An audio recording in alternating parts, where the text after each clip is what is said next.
itu. Kalau andaikan ketika masih lagi ada daripada Banu Abdul Manaf seseorang yang menjadi nabi di antara mereka, bukankah kabilah saya ini akan semakin rendah dan semakin tenggelam pamornya berbandingkan dengan kaum Arab daripada Banu Abdul Muttalib itu? Dikatakan, oh tidak, saya nggak mau. Pokoknya dikatakan kabilah saya, kaum saya ini, marga saya ini terhina dan makin rendah dengan adanya Nabi Muhammad SAW. Ternyata masalahnya bukan masalah daripada kekurangan, tetapi masalahnya adalah hasud, iri, dengki, perselisihan dan kompetisi di dalam menjadi siapa yang paling terpandang dan paling dihormati di masyarakat saat itu. Oleh karena itu Rasulullah SAW ini luar biasa spesialnya. Nama saja Nabi Muhammad SAW spesial hadirin, apalagi kalau kita mau bercerita tentang satu demi satu tentang Rasulullah SAW. Imam Ibnu Katsir dan para a'immatul mufassirin masing-masing dari kita sudah tahu bahwa kalau ditanya Nabi Muhammad SAW itu lahir pada tahun apa? Lahir tahun apa? Ini hafal apa nggak hafal ya, saya rasa nih nanti. Jangan bikin malu guru Ahmad Muslim di sini. Lahir tahun apa namanya Nabi Muhammad SAW? Tahun gajah. Tahun unta atau tahun gajah? Padahal nggak ada gajah di sana. Ada gajah tidak di Arab? Siapa yang sudah pergi haji di umrah? Pernah lihat gajah? Nggak ada. Adanya cuma lihat apa sepedanya Nabi Adam, betul betul.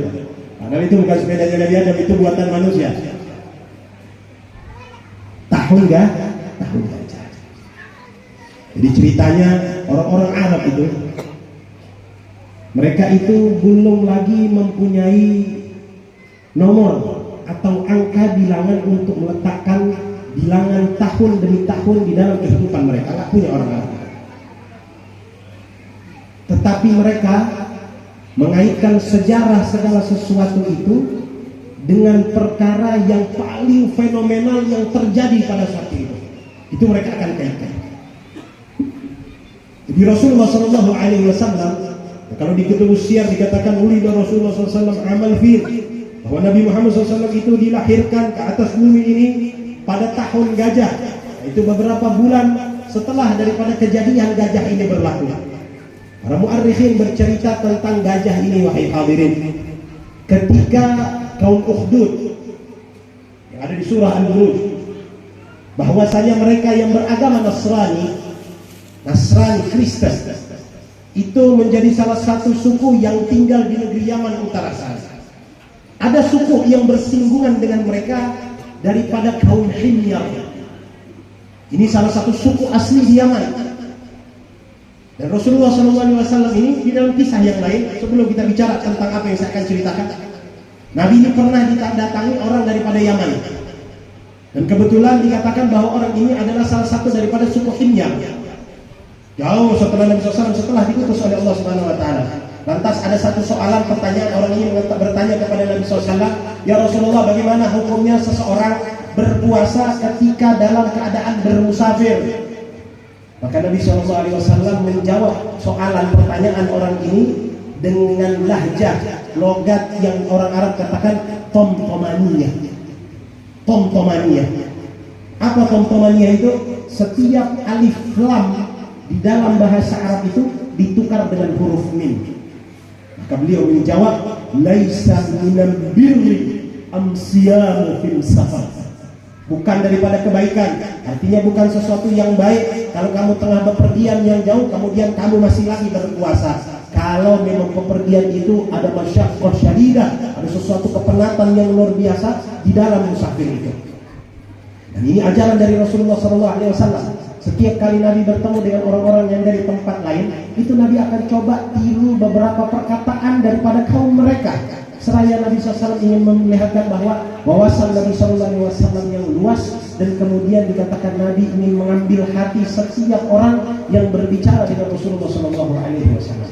Maka jangan kaget, kadang-kadang ada beberapa penceramah siapapun yang datang, mereka kadang-kadang meniru beberapa ucapan-ucapan daripada orang-orang lokal. Itu sesuatu yang telah pernah diperbuat oleh Rasulullah SAW. Nah, hal ini kembali ke kisah Himyar tadi. Rasulullah SAW, kaum Himyar ini memerangi daripada kaum Ukhdud. Mereka tidak beriman kepada Allah Subhanahu wa taala, mereka musyrikin. Nasrani, orang-orang Ukhdud ini kalah dan kurang lebih dibantai 20.000 orang saat itu. Ketika kalah dan ketakutan mereka akan digenosida, dibantai secara keseluruhan, mulai mereka menulis surat kepada Raja Konstantinia, Raja Rom saat itu. Hirqal, mereka tolong minta bantuan sebab agama mereka yang salah.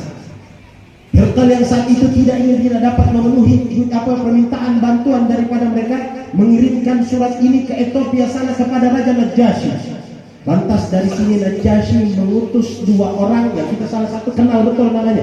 Yang pertama adalah Aryab, panglima besar daripada Raja Najasyi. Yang kedua adalah Abraha. Abraha. Kita selalu dengar tentara Abraha. 2 orang ini datang dari Afrika dan berkendarakan dengan kendaraan yang kita sebut dengan gajah. Barulah orang Arab tahu, oh ini bentuknya gajah. Karena Arab itu nggak punya hewan yang namanya gajah. Yang mereka tahu ya kuda dan unta. Maka saat itu ketika mereka masuk ke Yaman dan berperang, Himyar itu dilululantakkan seketika. Dengan mudah jumlah mereka yang puluhan ribu pun habis seketika daripada bala tentara yang datang daripada negeri Afrika sana. Boleh bayangkan, dikatakan dalam riwayat jumlah mereka 120.000. Ada yang mengatakan 150.000, semuanya pasukan bala tentara lengkap. Peperangan itu berlangsung singkat. Lantas ketika peperangan ini selesai, mulailah Aryab dan Abraha ini berselisih di antara mereka. Mana satu yang paling berhak untuk memerintah negeri Yaman? Aryab mengatakan saya yang paling berhak. Oh ternyata Abraha mengatakan enggak, saya lebih hebat daripada kamu. Perselisihan ini berakhir kepada perkelahian di antara mereka berdua. Masing-masing berkelahi dan cedera dengan luka yang sangat parah. Di dalam riwayat dikatakan Aryab ini sampai cacat dan sudah tidak bisa diapa-apakan saat itu. Abraha yang terluka parah saat itu masih lagi sanggup untuk melanjutkan kehidupan. Ada seseorang yang menyampaikan pesan yang terjadi ini kepada Raja Najasyi. Raja Najasyi yang melihat dan mendengar apa yang terjadi di negeri Yaman, perkelahian antara 2 jenderal besar daripada negeri Afrika sana, mengatakan bahwa kalau tidak ada laporan saat ini apa yang terjadi, klarifikasi, saya yang datang dan saya yang akan bantai kalian berdua saat ini. Maka dengan perasaan takut, Abraha yang berjaya berhasil selamat daripada pertarungan ini, dia ambil sebuah surat dan mulai dia tuliskan. Lalu kemudian surat ini dia bubuhkan. Di dalam surat ini ada secarik kain, dia isikan berapa butir tanah, segenggam tanah dari tempat dia berada. Kemudian di dalam riwayat dikatakan perkelahian ini terluka pada dahinya, sehingga tanpa ragu si Abraha ini mengambil pisau, dipotongnya daging di bagian dahinya, dilepaskan kemudian dia tahu. Dia hantarkan ke negeri Ethiopia sana. Ketika dibuka dikatakan bahwa dalam tulisan itu kurang lebih dikatakan, Raja, saya ini nggak berani untuk melanggar.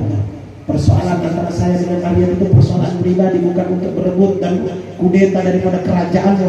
Hamba ini masihlah fatih, yaitu seseorang yang tunduk kepadamu, pembantu di hadapan wahai Raja. Tanah yang saya bubuhkan di dalam surat ini, Raja, adalah merupakan tanah di Yaman. Tolong jangan sentuh dengan tanganmu, tetapi ambil kemudian letakkan di bawah, kemudian kami injak tanah itu. Dikatakan apa? Tanah yang kami injak itu adalah tanah di mana kekuasaanmu akan berdiri dengan tegak walaupun jauh di negeri Yaman sana. Tunjukkan keloyalannya. Dahil ini dikatakan ini adalah simbolik saya tetap tunduk, patuh, sujud kepadamu. Lihat orang-orang dulu ini bukan macam-macam, bukan kaleng-kaleng. Luar biasa mereka menunjukkan keloyalan mereka kepada raja mereka. Dan saya akan bangunkan, dia tulis. Akhir cerita dia katakan, saya melihat orang-orang Arab itu pergi ke tempat Saudi, artinya ke Mekah sana untuk setiap tahun melakukan haji, melakukan manasik di tempat-tempat itu. Di tempat yang disebut dengan Ka'bah. Saat ini saya akan membangunkan sebuah bangunan yang beliau sebut